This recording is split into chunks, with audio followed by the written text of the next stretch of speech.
Assalamualaikum warahmatullahi wabarakatuh. Izin memperkenalkan diri, saya Galang Samudra dari Program Studi Ilmu Ekonomi Studi Pembangunan Fakultas Ekonomi dan Bisnis Universitas Lampung NPM 22110210007.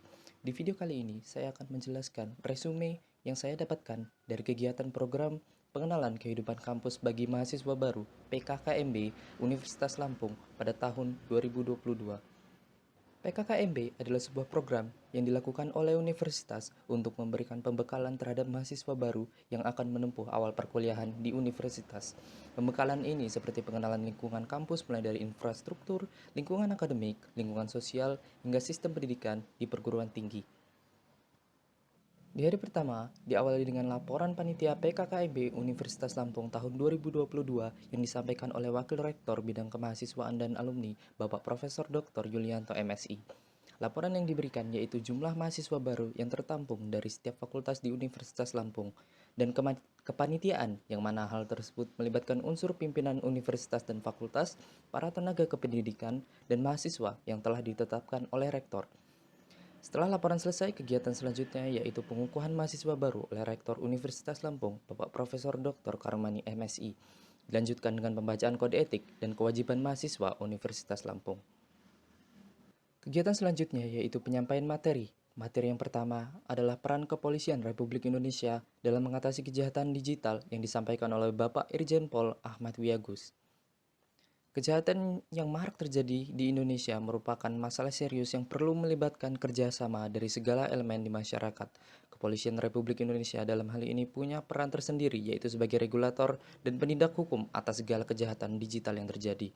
Kepolisian dalam hal ini memegang kendali penuh untuk mengaktifkan UU ITE demi mewujudkan keamanan digital di Indonesia. Materi yang kedua adalah pengembangan karakter mahasiswa sebagai intelektual dan anti kekerasan yang disampaikan oleh Ibu Dr. Susetia Herawati, ST, MSI. Kita sebagai mahasiswa harus mengedepankan referensi, norma, tata keilmuan, dan moral dalam melakukan segala hal. Dengan begitu, kita sebagai mahasiswa dapat mewujudkan visi utama yang diharapkan bangsa, yaitu agen pembangunan yang berintelektual. Selain itu, mahasiswa juga dituntut untuk menerapkan sikap kerendah hatian dalam berintelektual. Tanpa hal itu, mahasiswa akan menghalalkan segala cara dalam mendapatkan ilmu pengetahuan yang pada akhirnya akan memunculkan sikap antipati dalam diri seorang mahasiswa.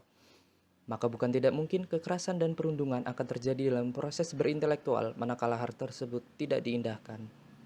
Materi yang ketiga adalah pengembangan karakter mahasiswa dalam perspektif keagamaan yang disampaikan oleh Profesor Dr. Kiai Haji Said Akil Sirot selaku Mustasyar PBNU.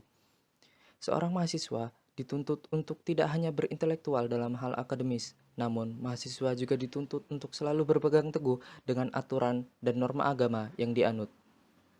Keilmuan akademis yang tidak dilandaskan dengan pemahaman agama akan memunculkan intelektual yang tak bermoral dan antipati terhadap segala batasan ilmu yang didalami oleh seorang manusia. Selanjutnya yaitu di hari kedua. Di hari kedua, kegiatan diawali dengan perkenalan pimpinan kampus mulai dari rektor, wakil rektor, kepala biro, kepala lembaga, para dekan fakultas, dan kepala-kepala UPT Universitas Lampung. Setelah itu dilanjutkan dengan penyampaian materi pertama yaitu Merdeka Belajar Kampus Merdeka atau MBKM yang disampaikan oleh Wakil Rektor Bidang Akademik Bapak Profesor Dr. Heriandi SH.MS. Guna mewujudkan visi Indonesia tahun 2045 yang berdaulat, maju, adil, dan makmur, maka perlu adanya perombakan dalam segala sektor yang menjadi penunjang peningkatan kualitas sumber daya manusia di Indonesia. Salah satunya yaitu sektor pendidikan. Program Merdeka Belajar Kampus Merdeka merupakan program dari Kementerian Pendidikan dan Kebudayaan, Riset dan Teknologi yang bertujuan untuk mendorong proses pembelajaran di perguruan tinggi yang semakin otonom dan fleksibel, serta menciptakan kultur belajar yang inovatif, tidak mengekang, dan sesuai dengan kebutuhan. Materi yang kedua yaitu kesadaran lingkungan hidup, manajemen resiko, dan kampus sehat yang disampaikan oleh Wakil Rektor Bidang Umum dan Keuangan Bapak Profesor Dr. Asep Sukohar SKet MKes. Terdapat beberapa pengelolaan lingkungan hidup untuk menjaga kelestarian bumi, antara lain penerapan 3R, pengelolaan sampah, pelestarian sumber daya alam, dan efisiensi penggunaan energi listrik dan peralatan elektronik. Maka dalam hal ini, Gerakan Kampus Sehat hadir untuk mengindahkan visi pengelolaan lingkungan hidup yang sehat di perguruan tinggi. Materi yang ketiga yaitu etika dan norma kehidupan kampus yang disampaikan oleh Wakil Rektor Bidang Kemahasiswaan dan Alumni, Bapak Profesor Dr. Yulianto, MSI. Seorang mahasiswa yang ideal adalah seorang mahasiswa yang mampu berpikir positif atas segala hal yang dilakukan dan mampu menyeimbangkan antara sisi akademik, organisasi, dan tugas-tugas yang dikerjakan. Mahasiswa yang ideal hendaknya juga memiliki beberapa karakteristik antara lain rajin belajar, memiliki orientasi yang jelas, bermanfaat bagi orang lain, bisa menyesuaikan diri, peduli lingkungan, kreatif, inovatif, dan lain-lain. Materi yang keempat yaitu perguruan tinggi di era revolusi industri 4.0 dan kehidupan kampus pada masa pandemi yang disampaikan oleh Wakil Rektor Bidang Perencanaan Kerjasama dan TIK, Profesor Insinyur Soeharto PhD. Di materi ini, mahasiswa dijelaskan tentang beberapa kesiapan Universitas Lampung di era industri 4.0 dan pandemi, seperti ICT staging, tantangan yang dihadapi, infrastruktur pendukung, dan layanan divisi sumber daya informasi. Kegiatan selanjutnya yaitu perkenalan UKM di tingkat universitas sekaligus menutup kegiatan PKKMB di hari kedua. Selanjutnya yaitu di hari ketiga. Di hari ketiga, PKKMB dilaksanakan di tingkat fakultas. Pada kali ini saya berkesempatan untuk mengikuti kegiatan PKKMB tingkat fakultas di Fakultas Ekonomi dan Bisnis Universitas Lampung. Pada hari ini pula terdapat beberapa penyampaian materi. Materi yang pertama yaitu peraturan akademik dan plagiarisme. Materi ini disampaikan oleh Ibu Dr. Erni Hendrawati SE, MSI, Wakil Dekan Bidang Akademik dan Kerjasama. Beliau memaparkan beberapa hal terkait sistem pendidikan Indonesia yang dalam hal ini terdapat 4 poin penting yang menjadi proses dinamika kehidupan di perguruan tinggi.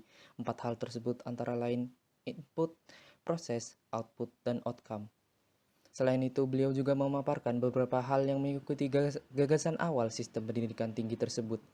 Beberapa hal tersebut yaitu 8 skema pendidikan, yaitu ringkasan progres studi, putus studi, skema perkuliahan, metode pembelajaran, sistem informasi, dan blended learning.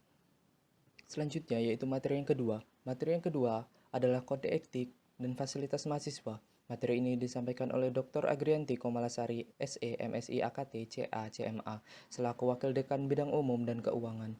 Beliau memaparkan beberapa kode terkait kode etik yang mana dalam hal ini seluruh pihak yang ada di dalam fakultas memiliki kode etik tersendiri yang perlu dilaksanakan dengan baik.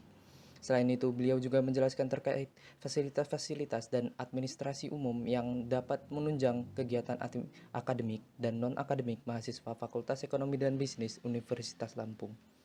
Selanjutnya, materi yang ketiga. Materi yang ketiga yaitu hak dan kewajiban mahasiswa, kegiatan kemahasiswaan dan program kreativitas mahasiswa atau PKM.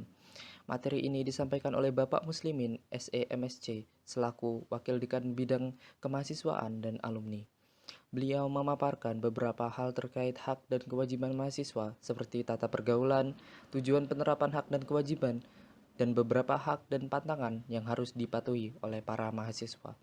Selain itu, beliau juga menjelaskan tentang program kreativitas mahasiswa yang mana dalam hal ini dijelaskan bagaimana skema kegiatan PKM, benefit yang didapatkan, serta langkah-langkah yang perlu dilakukan mahasiswa untuk dapat bergabung di program tersebut. Kemudian di hari keempat kegiatan diawali dengan Jumat bersih, kemudian dilanjutkan dengan jelajah kampus, Fakultas Ekonomi dan Bisnis Universitas Lampung. Di sini mahasiswa mengenal setiap fasilitas yang ada di Fakultas Ekonomi dan Bisnis Universitas Lampung beserta fungsinya. Kegiatan kemudian dilanjutkan dengan pelaksanaan lomba-lomba sebagai bentuk pengembangan potensi dan kreativitas serta solidaritas mahasiswa. Di sela-sela lomba juga terdapat penyampaian materi dari Bursa Efek Indonesia dan sharing session dari alumni Fakultas Ekonomi dan Bisnis Universitas Lampung. Kegiatan selanjutnya yaitu perkenalan lembaga kemahasiswaan Fakultas Ekonomi dan Bisnis yang dihadiri oleh DPM, BEM, HIMEPA, HMJ, Himakta, Pilar, EBEK, KSPM, IIC, ROIS, dan Mahapel. Kegiatan PKKMB tingkat fakultas kemudian ditutup oleh Dekan Fakultas Ekonomi dan Bisnis Dr. Nairobi SE MSE. Sekian dari resume yang bisa saya sampaikan. Kurang dan lebihnya saya mohon maaf. Assalamualaikum warahmatullahi wabarakatuh.